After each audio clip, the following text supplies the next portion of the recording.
let me take a few minutes to introduce you to a technique that we can use to achieve more control in an experiment. It's called blocking. If you have a characteristic of the subjects that's likely to have an influence on the response, then the first thing that we need to do is to take all of those subjects and group them based on that common characteristic. I want to make groups that are similar. This is known as blocking, B-L-O-C-K-I-N-G. Blocking is a form of control. It yields groups, it makes groups of subjects that are similar. I want similar groups based on a characteristic, and it should be a characteristic that will affect the response. So now that I've got these similar groups, treatments should be randomly assigned within each block, within each of these groups of similar subjects. And then moreover, the comparisons between the treatment groups should also occur within each block. So these comparisons are going to be more reliable because we know that the subjects are similar. Within each block, I've randomly assigned treatments, but I know the subjects are similar, so that means if I'm comparing treatments within the block, treatments applied to similar subjects, differences that I see in the response to the treatments, I can attribute that to the treatments themselves. So let's reconsider our class experiment. Maybe the females will respond differently relative to males to the picture of the homeless woman and the child because the picture was of a woman. So this suggests a randomized block design. So in our course, in our class, we started with 100. We started with, let's see, 113 AP Statistics students.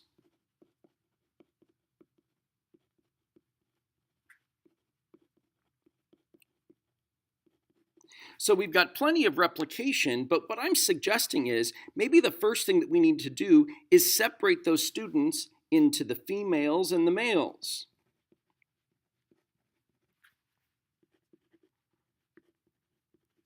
So if I think that when females answer the question, do you support more funding for the poor? If I believe that because the picture in the treatment is actually of a female, maybe the females will respond differently to the question. So versus males. So here's what we will do then. To the females, we will randomly assign the treatment question, the question with the picture, and the question without the picture. To the males, also separately, we will randomly assign them to both the treatment with the picture and without the picture. So then the idea is, so remember, treatments are randomly assigned within each block, but then we also make comparisons within each block. So we'll look separately. For the females, do the females that see the picture, do they respond yes to supporting more funding for the poor? Do they respond yes at a higher rate than the females that got the same question without the picture? And then we'll do the same thing for the males. So separately from the females, for the males, do they respond yes more frequently when they are faced with the picture compared to those that were randomly assigned to not face the picture? So here's the idea. Blocking allows us to trust these comparisons because the comparison between the treatment and the control questions here, that comparison is being made on similar subjects. I know they're all female. Same thing, that comparison is being made on similar subjects here because I know they're all male. So first, the percentage of yes responses is compared within the gender blocks.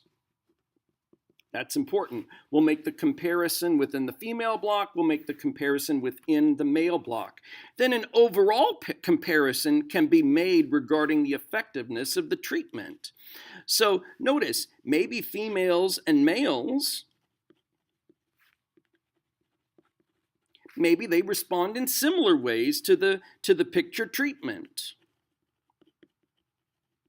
Similar ways in terms of their level of support for more funding.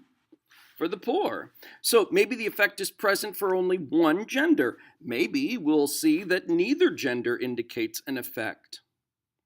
But the only way to tell, to tell is to control for these differences. To control for any gender differences that there might be by blocking. So again, to summarize, blocking is first of all achieved by taking our experimental units, in this case our subjects, and making groups that are similar based on a characteristic, in this case gender, a characteristic that we think will affect the response. Then we randomly assign to treatments within those blocks, in this case within those gender groups, and then we would also make our comparison within those blocks. So the next thing I'm going to ask you to do, if you have time, you can do it during class. Otherwise, it will be a homework question. One of the things that I want you to do before we do any simulating, I would like you to try this real AP free response question. This is from the 2001 AP exam. It's question number 4. So I want you to read the context. So notice you're given a couple of blocking schemes. So block number 1 is the shaded regions. Block number 2 are the regions that are not shaded. So looking at this context, in part A of the question, your job is to decide which pattern, which scheme, A or B, is better for this experiment. So which blocking scheme would you want to choose for this experiment, and you want to explain yourself. So then in the next part of the question, even though the students have decided to block, they still have to randomly assign the varieties of trees to the plots within each of those blocks. So why is there still randomization within the blocks? Why is that important in the context of this experiment? So I want you to take a few minutes and try this question. So we will eventually talk about the answer to this question. I just want you to make your choice and write about your choice, document your choice, because eventually we're going to simulate this question and we'll be able to see very specifically which blocking scheme, in fact, is best.